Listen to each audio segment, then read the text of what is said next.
Vítajte v našom prvom rýchly štart videu v programe Zobuď sa produktívny.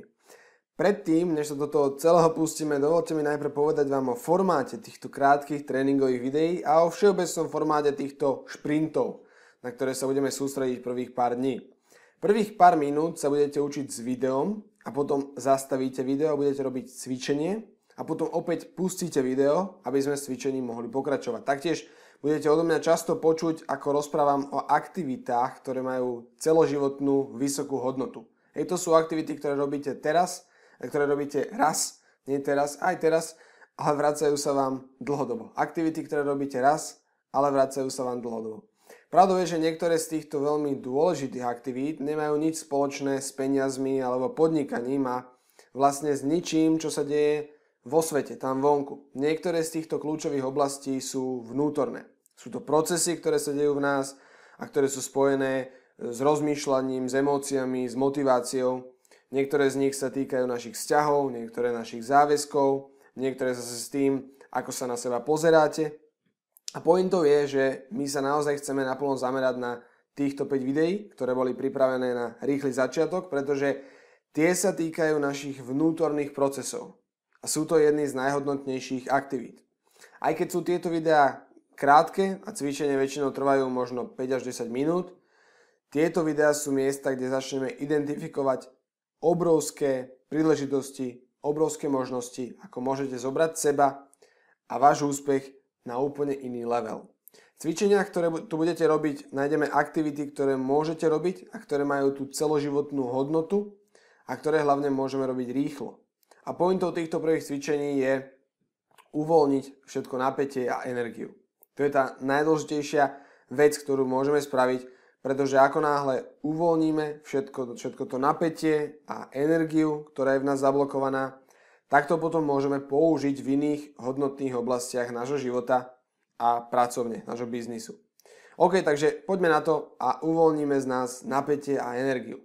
OK, takže toto je veľmi mocné cvičenie, ktoré sa dozviete v tomto videu a ktoré som sa naučil od môjho mentora doktora Demartiniho. Toto cvičenie spravíme kvôli tomu, aby sme uvoľnili všetok neporiadok.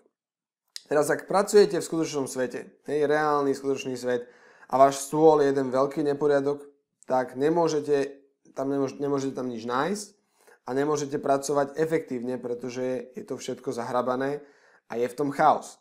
Rovnako to funguje vo vašej mysli.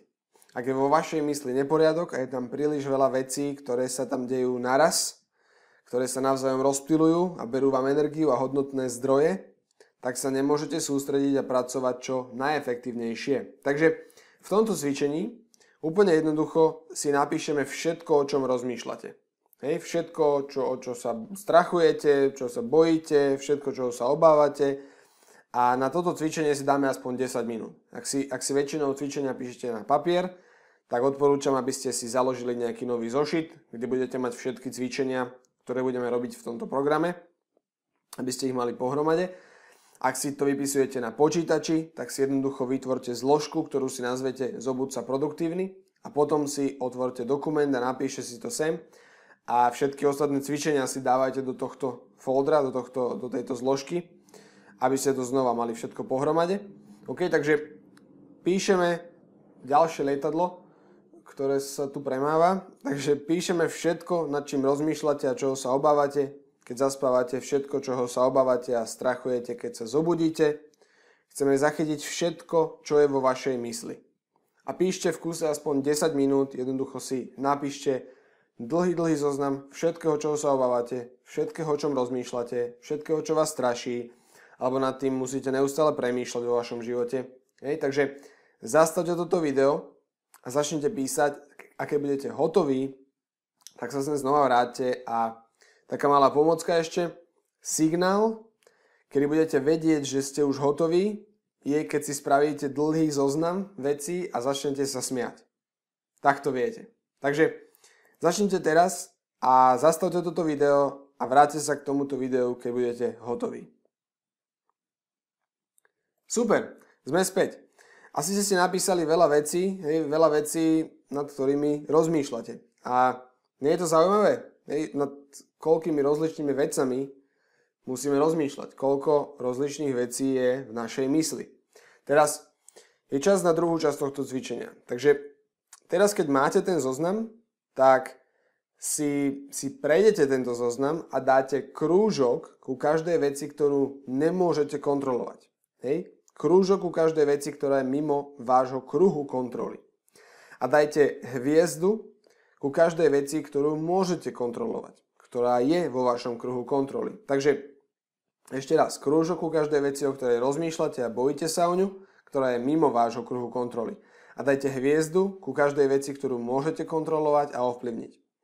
Ak toto cvičenie robíte na počítači, tak môžete možno dať ku veciam, ktoré nemôžete kontrolovať, nejakú nulu, a ku veciam, ktoré môžete kontrolovať, môžete dať jednotku, alebo odlíšte si to tak, aby bolo jasné pre vás, čo môžete kontrolovať, ktoré veci a ktoré nie. A keď to máte takto označené, tak chcem, aby ste vybrali všetky veci, ku ktorým ste si napísali hviezdu, čiže veci, ktoré môžete kontrolovať a ktoré sú pre vás dôležité a ktoré vám dajú obrovskú hodnotu, keď sa na ne budete sústrediť, a prepíšte si ich, vytvorte z nich nový zoznam. Prepíšte si ich na nový zoznam, komplet nový zoznam. Jedna z najväčších vecí, ktorá nám v našich životoch krádne energiu, je strachovanie sa, rozmýšľanie, snaženie sa opraviť veci, ktoré nemôžeme kontrolovať. Takže tým, že si ujasníme tento zoznam, tým, že si ujasníme, ktoré veci kontrolovať môžeme a ktoré nie, tak môžeme uvoľniť množstvo premárnenej emočnej energie a množstvo vnútornej sily a pozornosti, sústredenosti. A keď si prepisujete na nový zoznam tie veci s hviezdou, veci, ktoré môžete kontrolovať a ktoré sú dôležité, ten ďalší krok je zoradiť ich podľa priority. Pretože toto sú veci, na ktorých môžete pracovať a ktoré vám dajú najväčšie výsledky. Toto sú veci, v ktorých sa skrývajú pre vás najlepšie príležitosti pre osobný rozvoj a rast. Tie veci, o ktorých rozmýšľame a môžeme ich kontrolovať. To sú naše najlepšie a najschopnejšie príležitosti na osobný rozvoj a rast.